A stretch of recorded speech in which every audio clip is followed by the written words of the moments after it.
CSSG mathématiques, des questions et des réponses pour se tester, les fonctions trigonométriques. Toute une série de questions. Allons-y. Il était une fois le cercle trigonométrique. Un joli cercle. On essaie de repérer le milieu. Vous le faites à la latin. Un autre axe qui est censé passer par ce point-ci. À l'horizontale, on a les cosinus. À la verticale, on a les sinus. Ici, on a les tangentes. Alors, on peut écrire tangente, TG ou tan. Sur une machine à calculer, vous trouvez tan. Ça, c'est calculatrice. À l'examen, l'un ou l'autre, tout est bon. Ici, il faut savoir que c'est la valeur. Ça vaut 1. Ça vaut 1. Si on doit prendre les valeurs, c'est 0. Ici, si je dois aller pour mon angle, pour l'angle va de 0 à pi. Je mets un angle ici qui vaut alpha. On remarque alors, et je vais mettre ici, lié à cette couleur-ci, que je vais avoir ici un autre angle et que cet angle-ci, c'est pi moins alpha. Et je vais encore y mettre une autre couleur. J'ai plus beaucoup d'autres couleurs, on va faire celle-là. Pour indiquer un grand classique qui est aussi ici. Et là, c'est l'angle moins alpha. Si je cherche maintenant les tangentes, je vais prolonger mon point ici. J'ai donc la tangente qui se trouve à cette hauteur-ci. Voilà, je crois que ça, avec ça, vous avez toutes les infos sur la représentation du cercle trigonométrique. Alors, remettons une couleur plus utile. Quelle est la relation entre degré et radian? Alors, on a 180 degrés est égal à pi radian. Donc, j'ai 1 degré, c'est pi sur 180 radians. Par exemple, un angle de 60 degrés, c'est donc pi sur 3. On va regarder si c'est vrai. Donc, je prends 1 degré fois 60 degrés est égal à pi sur 180 fois 60 radians. J'ai donc bien 60 degrés qui est égal à pi sur 3 radians. Donc, la seule relation à tenir, c'est celle-ci. Et de là, vous pouvez jouer d'un côté comme de l'autre. OK? Alors, la longueur d'arc, si j'ai un superbe cercle ici, j'ai l'angle alpha et la longueur d'arc, c'est ici le L. Sachant qu'ici, j'ai un rayon. On remarque que si alpha est égal à 2pi, donc L est égal à la circonférence du cercle. Donc L est égal à 2pi r. Donc je vais avoir L qui va être égal à alpha fois 2pi r sur 2pi, si c'est en radians. L est égal à alpha fois 2pi r sur 360 si en degrés. On va écrire. Et on voit bien que si j'ai alpha qui vaut de nouveau ici mon 2pi, ben je reviens sur ma formule de base. Pour le disque, j'ai alpha, je cherche cet aire-ci. Si alpha est égal à 2pi, donc l'aire du secteur A est égal à l'aire du disque, c'est égal à pi r carré. Donc, même principe que pour tout à l'heure, je vais avoir que A est égal à alpha fois pi r carré sur 2pi, si radians.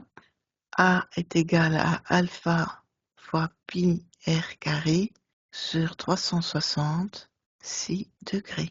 Même chose, on peut remettre dans l'équation l'alpha A égale à 2pi, on retrouve bien comme formule l'aire du disque. Représenter la fonction sinus et cosinus. Et alors ici ça va valoir 1, ici ça vaut moins 1. Là je suis sur les y.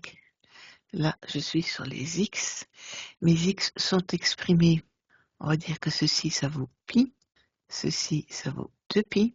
J'ai donc ici pi demi, 3pi demi, moins pi demi, moins pi, etc., etc. Je vais d'abord commencer, maintenant que j'ai fait les représentations générales, je vais commencer par faire le sinus, qui est le plus logique. Je sais, il faut connaître quelques valeurs typiques pour le sinus. Je vous conseille de repérer celle-ci, le sinus de 0, le sinus de pi demi, ou 45 degrés, pardon, 90 degrés, le sinus de pi, et si vous pouvez toujours ajouter justement le sinus de pi sur 4 ou sinus de pi sur 3. Ça dépend les moyens que vous avez. Donc le sinus de 0, ben on sait que c'est 0. On a vu notre cercle trigonométrique avec cosinus et sinus. Le sinus de pi demi, ça vaut 1. Le sinus de pi, ça vaut 0. Donc on a déjà repéré quelques points intéressants.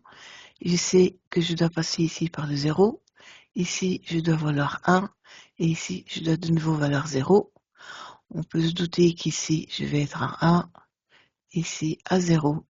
Là, je vais être à moins 1. Et ici, à 0. Et maintenant, il n'y a plus qu'à relier les points. Alors, je vous conseille, de vous entraîner, ou en tout cas, d'avoir quelque chose de plus stable. Voilà. Ça, c'est la représentation du sinus. Maintenant, je fais le même travail pour le cosinus. Pour le cosinus, alors ici, j'aurais dû le mettre ici, en bleu, comme ça on le voit. Ici, pour le cosinus, quelques points types aussi à connaître. Je recommande aussi le cosinus de pi sur 4 ou cosinus de pi sur 3. En tout cas, le cosinus de 0, le cosinus de pi demi et le cosinus de pi. Celui-ci, ça vaut 1, ça vaut 0, ça vaut moins 1. Alors, on met ce qu'on a trouvé ici, ça vaut 1, ça vaut 0, ça vaut moins 1, ça vaut 0, ça vaut de nouveau 1, 0 et moins 1. En fait, si vous remarquez, c'est les mêmes courbes, plus ou moins bien faites, elles sont juste décalées. Ouais, je deviens pas si mauvaise à la fin, ça s'améliore. Alors là, ça à savoir par cœur, pas de discussion. La limite quand x tend vers 0 de sin de x sur x, c'est égal à A. Il y a moyen de le démontrer, mais on va pas s'embêter. D'accord? Alors, l'amplitude. L'amplitude, c'est ce qu'on va trouver ici. La formule de l'amplitude, c'est égal à A, c'est égal à f max de x moins f min de x sur 2. La période, je vais essayer de respecter un petit peu leur couleur. La période, elle est ici, donc cette distance-ci. La période, on l'appelle aussi t, c'est 2pi sur b. C'est-à-dire, c'est le moment où f de x plus t est égal à f de x. Le déphasage horizontal, on va le changer de couleur, on va le mettre lui en rouge parce que je me suis trompée.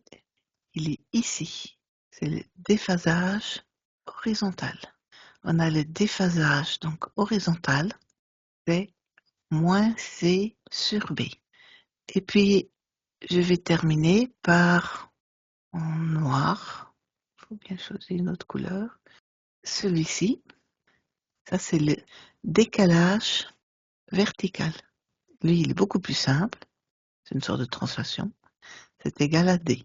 C'est aussi égal à f de max plus, cette fois-ci, f de min sur 2. Alors, ça aide d'avoir son cercle. Ici, on va chercher les cosinus. Je sais qu'il vaut 0,5. Donc, je vais repérer l'angle qui est pour 0,5. C'est juste pour avoir une idée parce qu'on ne va pas le résoudre visuellement, mais on voit bien que je vais avoir deux valeurs de l'angle. J'ai donc alpha et j'ai moins alpha. Donc j'aurai deux réponses. Donc cosinus de 2x est égal à 0,5. Là, c'est à savoir par cœur, normalement, sinon il faudra le faire avec la machine. Cosinus de x est égal à 0,5, donc x est égal à pi sur 3 ou 60 degrés. Donc, on va avoir 2x est égal à pi sur 3, plus, c'est ça qu'il ne faut pas oublier, 2 pi, et en même temps, j'ai 2x est égal à moins pi sur 3, plus 2 pi. Sauf que moi, je cherche x. Donc, j'ai x qui va être égal à pi sur 6 plus pi. Et x va être égal à moins pi sur 6 plus pi. Si on ne le connaît pas par cœur, on a aussi dans la machine quelque chose qui s'appelle dans la calculette cos moins 1 de 0,5. Ça va vous donner 60 degrés. Si vous êtes en degrés, sinon ça vous donnerait les radians. Donc ici, je viens de faire tout l'exercice pour les radians. Moi, je préfère travailler sur les radians, c'est plus simple pour moi. Mais je suis peut-être la vieille école. Donc maintenant, je traduis ceci en degrés.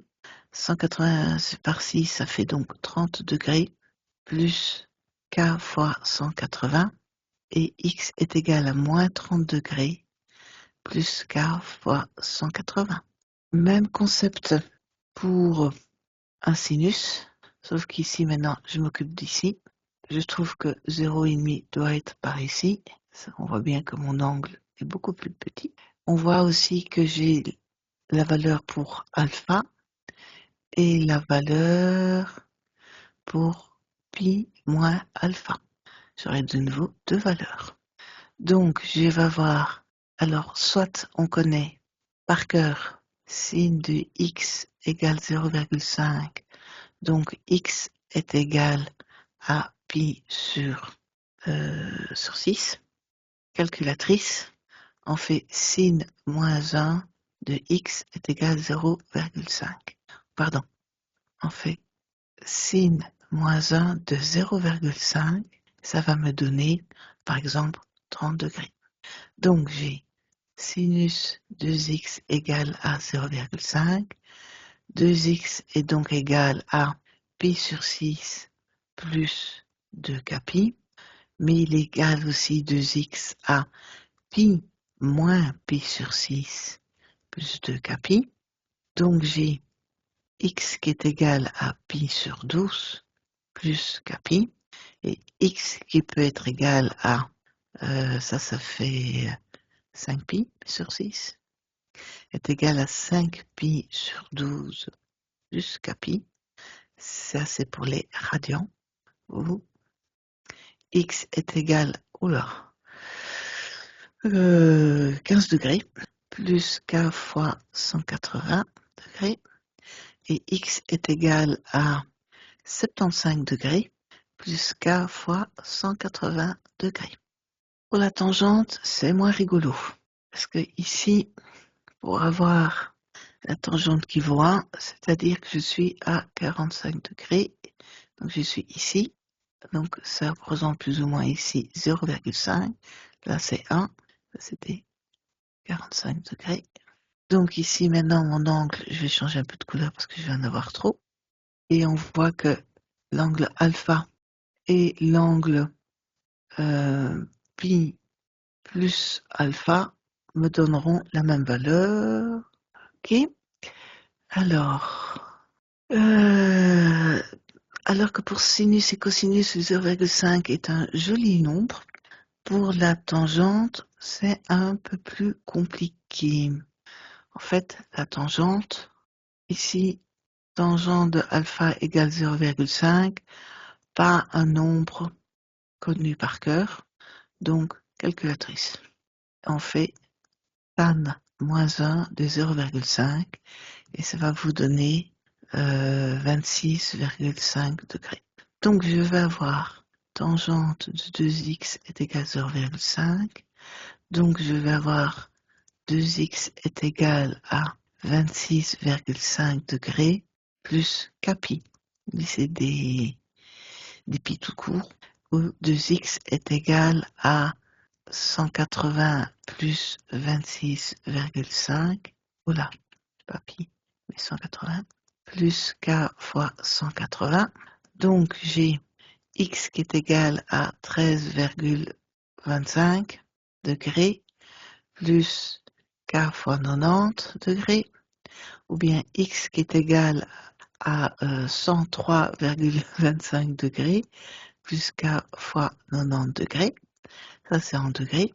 Et alors, si on veut s'amuser en radians, là, c'est plus compliqué parce que, on va appliquer la jolie formule qui dit que pi est égal à pi radian est égal à 180 degrés. Donc, j'ai pour 13,25 degrés, je vais avoir pi divisé par 180 fois 13,25. Donc, je vais avoir x qui est égal à 13 sur 180 fois pi, plus k fois pi demi, ça c'est facile, et x est égal à, ça devient rigolo là, pi demi, plus 13 sur 180 fois pi, plus k pi demi, en radians. J'espère que vous n'aurez pas des tangentes. Quelques exercices types que je vous conseille de faire avec leurs réponses. Bonne continuation.